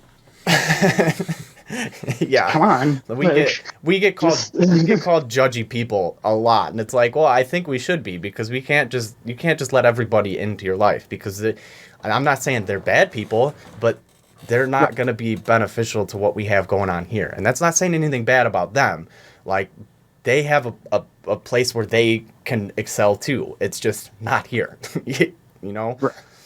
Well, and judgment kept us alive for thousands of years. Asking us to just be like, I'm not going to judge this person that just walked into my life is kind of ridiculous. Yeah. You know what I mean? Yeah. It's simply because, like, if you weren't sitting there judging people, this guy stabbed you in the throat. Like, you had to judge people. Like, but there was things were also very, like, stark for a long time, and they aren't now. So I understand where people come from that side of it too. But, we live in a world where it's really easy to fuck each other over, whether that just be, like, physically or just, like, financially or anything else. So you have to kind of keep your guard up. It's just, again, it's like any other balance. Like, if you put your walls up so high that nobody can get over, like, you're going to be a miserable fucker. Absolutely. But again, if somebody new walks into your life, like you're saying, you can't just be like, I trust you. Here's my bank account information. Like, you gotta have some sort of limits in life. And if somebody's calling you judgy, well, then what the hell are they trying to pull? Yeah, that's kind of where we lie, where it's like, if you have to make it apparent that we're judging you, like, I don't know, man. Like, what's your deal then? Why are you worried about it? Yeah, where's the self-consciousness coming from? Yeah. Like, okay, so what is it that you're worried about being judged about? And then they're not going to say that. Yeah. Because they're like, this is my innermost demon. It's just like, stop worrying about that guy. Just let him die. Stop feeding him. And there's a difference between judging someone based on, their looks or this or that or their actions, like I'm not necessarily going to judge you because you're dressed poorly or this or that. No, absolutely not. But you steal someone out of someone's purse and I see you. Yeah, I'm judging you. Absolutely. Like, for sure. There's a difference in judging as well. So people also have to understand if you walk up and you look like a fucking lunatic, I'm going to take a second. and I don't watch care my back as what race, color, or you. creed are you. If you walk up and you just look crazy, I mean, I'm going to be like, okay, I'm going to talk to this guy, but I'm going to stand far enough away that I feel comfortable. But at the same time, like you have to allow somebody to have enough of a, like a voice in the room to be able to, show that they're a human being. And then, after that point, everybody seems normal. And I think that's a lot of why racism and other things like that exist is nobody ever allows, this other person in their life to have a voice enough to realize that they're so much similar to themselves that like, what the hell is the point in hating this person for that? It's fucking stupid. Those types of people have just never held a conversation, like, and gotten to know someone. Like, and that's what astonishes me. Like, I don't know. I love conversation. Like, I don't care what color you are. Like, let's just talk, and you'll find out real fucking quick how many similarities you have with people compared to differences, and it's insane. Right. And they're like, I've lived in this tiny little town my whole life, and there's definitely a lot of racism. There's like just really not too many like minorities in general. And it's always been a very interesting situation because my parents always raised me to just be a loving person and take the person as they come. Like, like how did this person, treat you when you met them? Like that kind of approach. Like, don't necessarily be a mirror, try to be a good person, but don't let somebody walk all over you at the same time. And also don't judge somebody based on anything other than just like the person. And, I saw all of my friends who I assumed were raised very similarly, who I played with as children and everything like that, grow up to, where probably 30% of them are crazy racist bigots. And I'm like, oh my God, like, what the fuck happened? And it took me a long time to realize, like I've always lived here, but they've never left. Yeah. Like I've gone places and met people.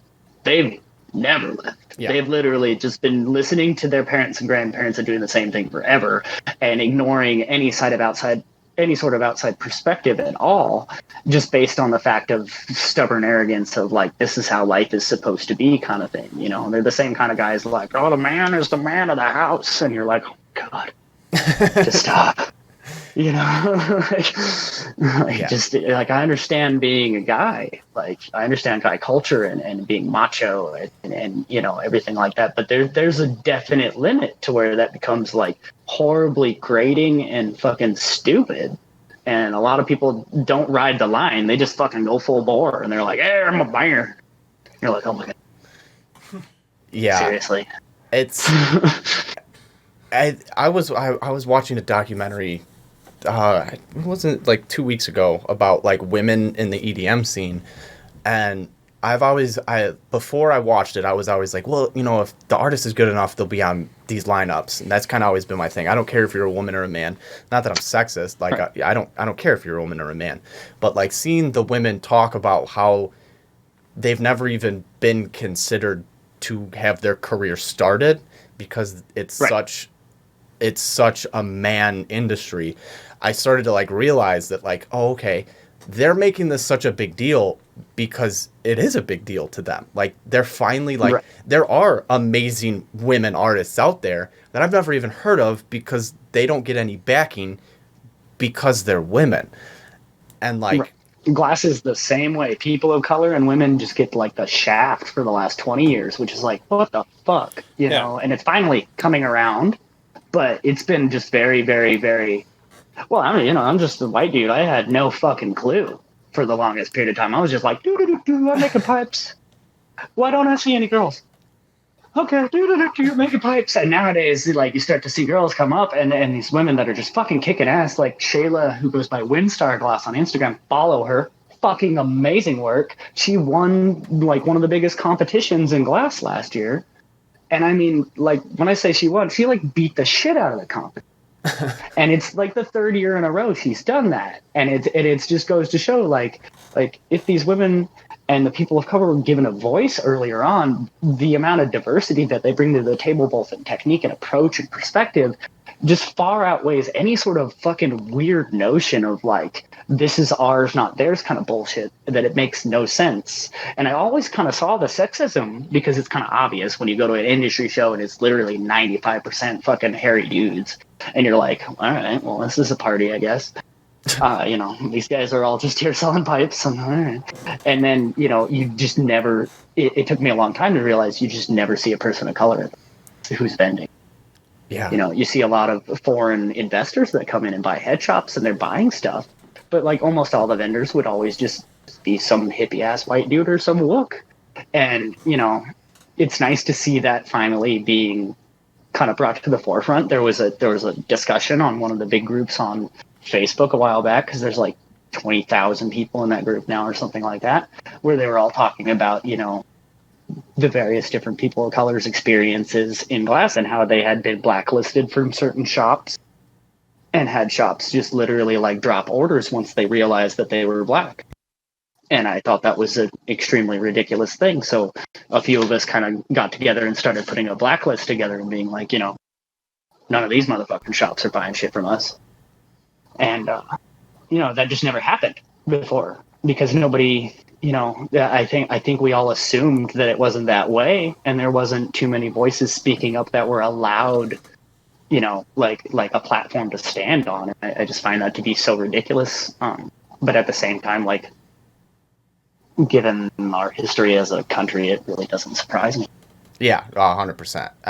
I think with technology the way it is too, back in like the 80s with the music industry, like you were a slave to the music, like the record labels and art.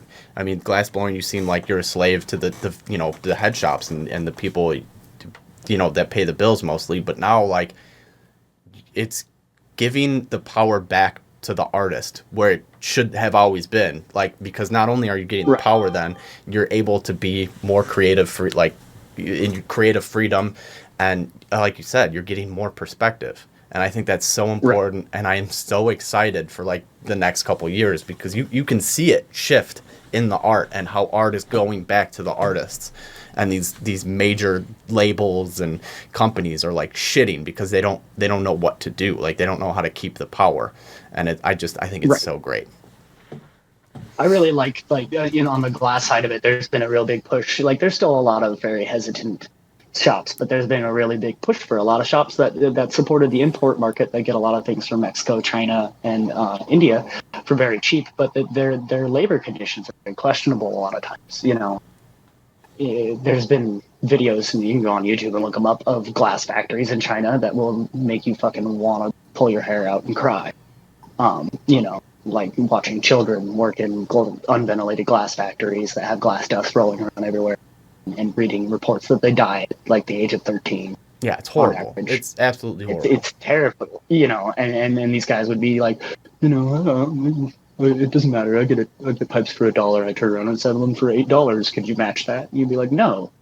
And it's completely unethical and immoral that you literally profiteer off of this, And a big part of it was just lack of education, and a big part of it was, again, just that investor attitude of like, I'm here to maximize. I'm not here to support the industry as a whole. And it's been nice to see a big shift in that. There's a lot more galleries or acceptance of cannabis in general, which has driven it. But before even the acceptance of cannabis in general, the vape market hit and brought billions of dollars into the smoke shop industry that were never there before. Yeah. And between the vape market, Kratom, Spice, and I don't like Kratom or Spice. I don't agree with them. Kratom a little bit better as far as like trying to come off I've taken it one time, and I won't do it again. It made me feel sick. I mean, it might help some people, but whatever. I'm in agreement with you on that. If you're using it to come off of something, I'm like, you do whatever you need. Yeah. But like, as far as just like a substance to partake in, like, fuck it. But all of those things, you know, on the other side of it, they brought millions of dollars to the industry that weren't there anymore, and that's the whole reason this art marketing.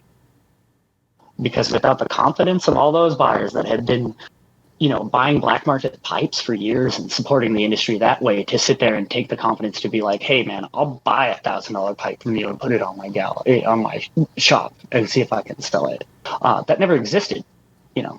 You just couldn't. Everything had to be huge. The only way you would sell something worth a lot of money was if you look at like Jerome Baker, where the bongs are like fucking that big and fucking thick, huge, and an insane amount of fucking glass, even back in the day. And you know, there's just a lot of glass there, and that was the only way in the like 90s and early 2000s to be able to sell something for a large amount of money. Was it had to be physically a large amount of glass. And nowadays, I mean, even banjos work, for example. Yeah, I think I heard you say banjo. Banjo sells pieces for, you know, hundreds of thousands of dollars. Like, legitimately. It's batshit crazy. He's also an insane person. I don't agree with him at all on a personal level. Transphobist and all this other stuff. But he makes pieces that are only about this big, you know, mainly cantaloupe. There's like 800 parts to them, but they're like that big. You know, and they sell for $100,000.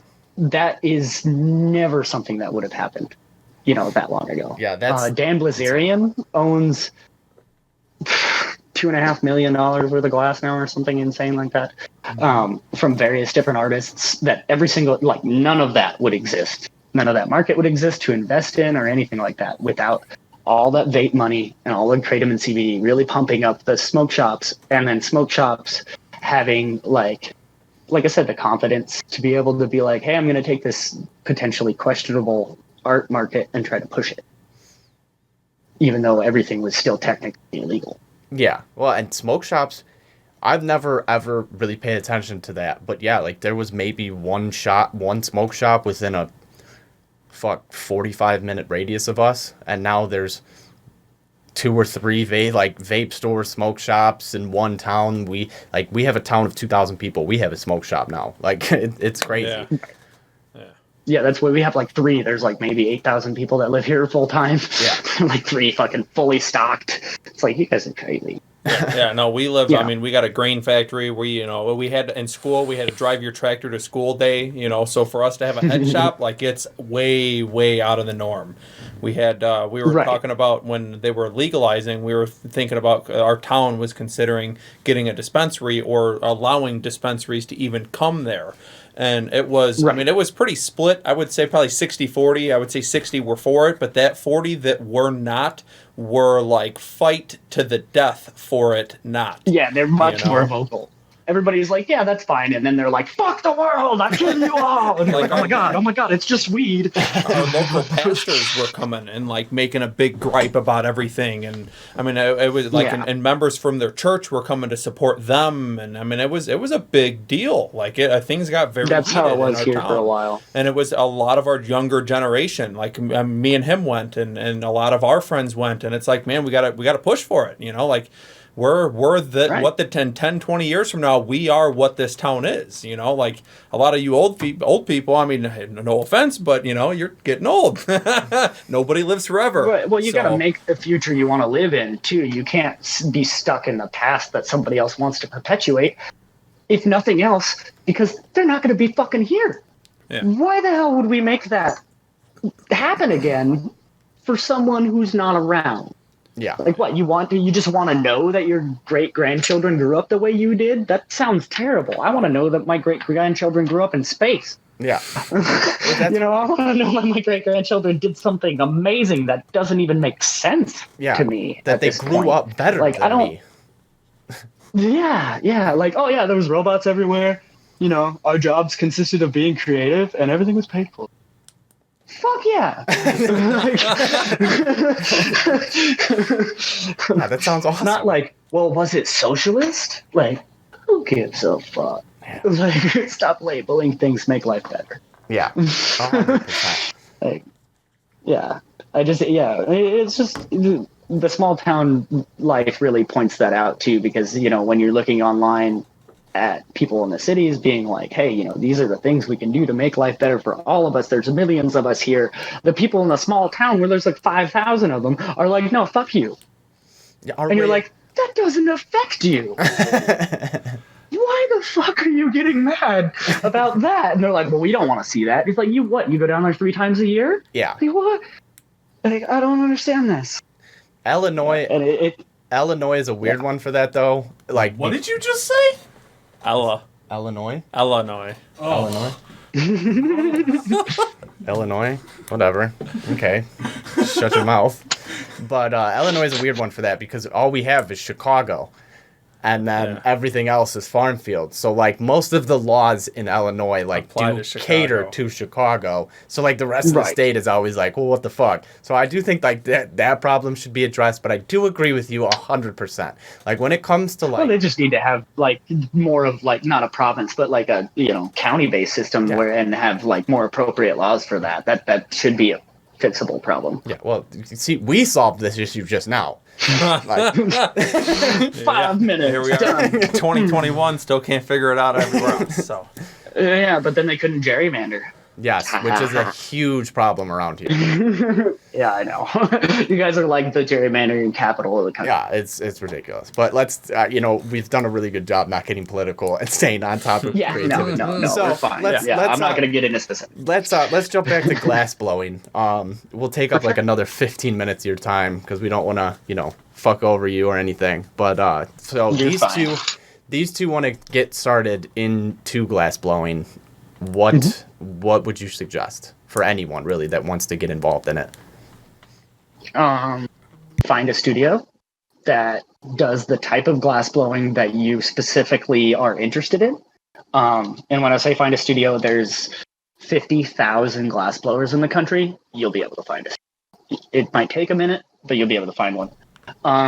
And typically there's almost always somebody within, at least a couple hours drive where you could go and take a class to be able to just get your hands on the glass, see if it's something that you would actually enjoy doing, because things seem great when you're looking at it, you know what I mean? But then you might get your hands on it, and for whatever reason, it doesn't feel the way you thought it was going to, things aren't as easy as you thought, or whatever the heck it is, like it might not be the thing for you. And I'd always recommend like going and at least putting an hour or two on the torch or in the hot shop or anything like that and exposing yourself to some sort of glass work to see whether or not you'll like it's really up your alley as far as all that's concerned before you go and spend the potential thousands of dollars to get into it. Because the cheapest studios, I mean, you're still talking like $2 or $3 grand.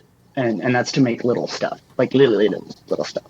And then, a decent studio where you're going to end up having like a decent amount of room to grow, you're going to spend $4 or $5 grand easy, unless you happen to go on Craigslist a lot or wherever. I don't even think Craigslist exists anymore.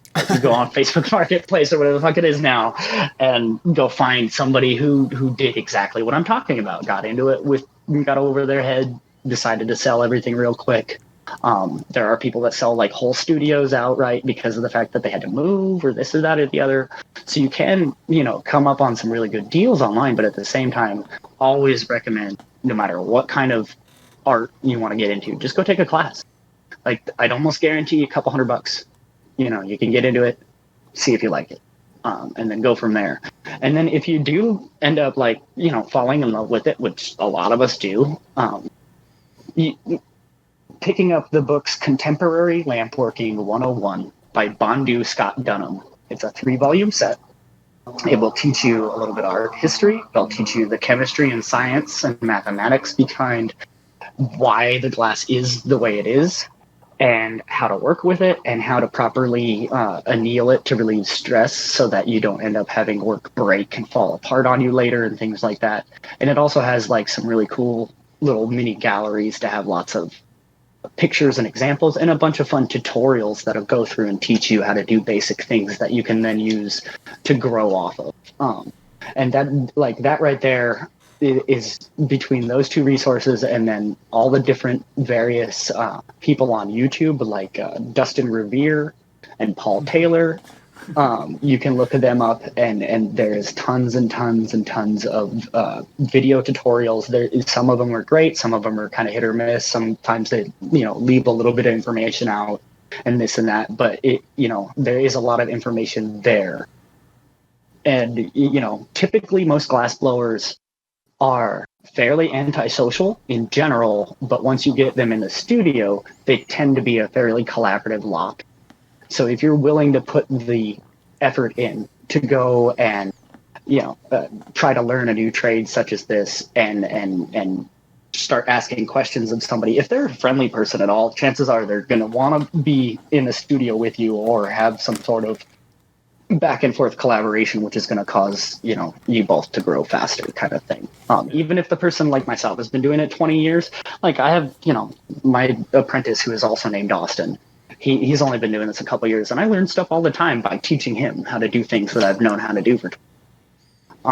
So it's always going to be a benefit for both parties, whether or not they realize it or not. But like I said, go get your hands on it before you spend a bunch of money, and then safety first.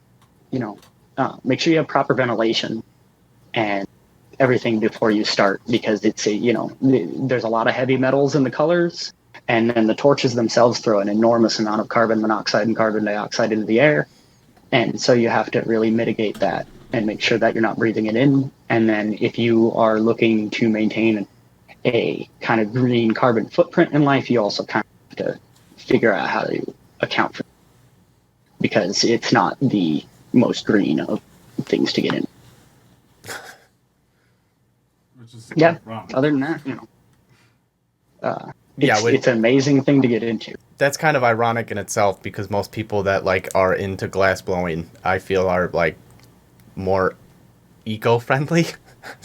Very much so. So there's two sides to the coin. So yes, we expend a lot of carbon creating an object, but if that object is properly cared for, it will last to the end of time. So are there such things in the ventilation where you could get carbon filters, or can you filter the carbon? Is there such thing as that? At this point, not that I know of that's readily available to the public. I know there's units that go on industrial scale things, but you're talking about tens of thousands of dollars. I would say on a personal scale, so even if you're a glass blower and you're pumping as much carbon into the air, the amount that you're going to make compared to a big industry is nothing. Yeah, so absolutely. Go plant a bunch of trees. There you go. Go plant a bunch of trees.